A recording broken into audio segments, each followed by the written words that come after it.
নজর রাখবো পরবর্তী সংবাদে। আগামী 6 এপ্রিল গোটা দেশ জুড়ে পালিত হবে রামনবমী। আর এই রামনবমী মহাশ্রদ্ধার সঙ্গে পালন করা হবে। সেই সঙ্গে সেক্ষেত্রে একটি শোভাযাত্রার আয়োজন করা হয়েছে। অবশ্য দিকে দিকে শোভাযাত্রায় মুখর হবে হিন্দু ধর্মীয় মানুষরা। আর এই দিনটি যাতে সুষ্ঠুভাবে পালিত হয়, যাতে কোনো অপ্রীতিকর ঘটনা না ঘটে, তার জন্য সমস্ত রকমের মদ্যপানের দোকান বন্ধ রাখার দাবি তুলেছেন বঙ্গীয় হিন্দু মহামঞ্চ। অবশ্য শিলিগুড়িতে বুধবার এই মহামঞ্চের পক্ষ থেকে আবগারি দপ্তরে স্মারকলিপি প্রদান করা হয়েছে এবং 12 ঘন্টা মদ দোকান বন্ধ রাখার দাবি তুলেছেন। এই বিষয়কে কেন্দ্র করে বঙ্গীয় হিন্দু মহামঞ্চের পক্ষ থেকে তারা কি বক্তব্য রাখলেন, শুনুন। এবং আজ আমরা শিলিগুড়ির রাজপথে নেমেছি একটা উদ্দেশ্যে। সেটার কারণ এটা যে 6 এপ্রিল সারা ভারতবর্ষ জুড়ে আমাদের পরম পূজনীয় মর্যাদাশীল পুরুষোত্তম রামচন্দ্রের জন্মতিথি উপলক্ষে রামনবমী মহোৎসব কমিটি দ্বারা রামনবমী শোভাযাত্রার মিছিল আয়োজন হবে 6 তারিখ রবিবার দিন। এবং লক্ষাধিক লোক শিলিগুড়ি তথা দার্জিলিং ডিস্ট্রিক্টে সেই দিন রাজপথে নামবে এবং সবার মুখে মুখে রাম নাম শোনা যাবে। এবং ভব্য শোভাযাত্রার আয়োজন করতে চলেছে রামনবমী মহোৎসব কমিটি।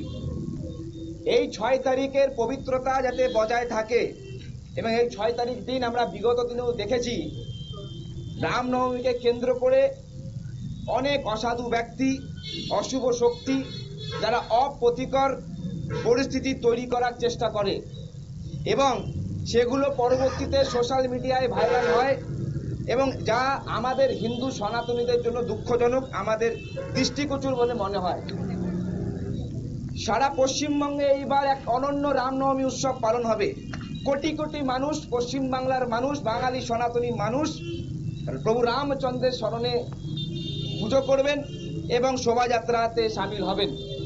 সেই দিন যাতে কোনো প্রকার অপ্রীতিকর ঘটনা না ঘটে এবং কোনো প্রকার অশুভ শক্তি, অসাধু ব্যক্তিরা যাতে কোনো প্রকার খারাপ কাজ করতে না পারে, কোনো প্রকার বিশৃঙ্খলা তৈরি না হয়, সেই জন্য 6 তারিখ রবিবার দিন পূর্ণ দিবস অর্থাৎ সকাল 6টা থেকে সন্ধ্যা 6টা অবধি আমরা সারা রাজ্যের মদের দোকান এবং পানশালাগুলোকে বন্ধ করার জন্য আজ আবগারি দপ্তর অভিযান করছি। এর আগেও রামনবমী মহোৎসব কমিটির পক্ষ থেকে মাননীয় মুখ্যমন্ত্রীকে সেই দিন এই মদের দোকান বন্ধ রাখার জন্য এক অনুরোধ করা হয়েছিল, কিন্তু আজ বহুদিন পেরিয়ে যাওয়ার পরেও সরকার পক্ষের থেকে এখনো কোনো প্রকার নোটিফিকেশন বা বিজ্ঞপ্তি জারি করা হয়নি। তাই আজ আমরা আমাদের স্মারকলিপি আবগারি দপ্তরকে প্রদান করব এবং আমরা তার প্রতিলিপি জেলা শাসককেও দিতে যাচ্ছি এবং স্পষ্ট বলবো, যদি আগামী 48 ঘন্টা। আপনারা শুনলেন তাদের বক্তব্য। অবশ্য মহামঞ্চের পক্ষ থেকে জানানো হয়েছে ইতিমধ্যে বিষয়টি নিয়ে রাজ্যের মুখ্যমন্ত্রী অর্থাৎ মমতা বন্দ্যোপাধ্যায়ের দৃষ্টি আকর্ষণ করা হয়েছে। তবে এখনো পর্যন্ত কোনো সদুত্তর মেলেনি রাজ্য সরকারের পক্ষ থেকে। যদি তাদের দাবিকে কোনো গুরুত্ব দেওয়া না হয়, তাহলে আগামী দিনে অর্থাৎ 6 এপ্রিল এই রামনবমীর দিনে তারা নিজেরাই মদের দোকান বন্ধ রাখতে বাধ্য হবেন। নিয়ে নিচ্ছে ছোট্ট একটি বিজ্ঞাপন বিরতির সঙ্গে থাকুন।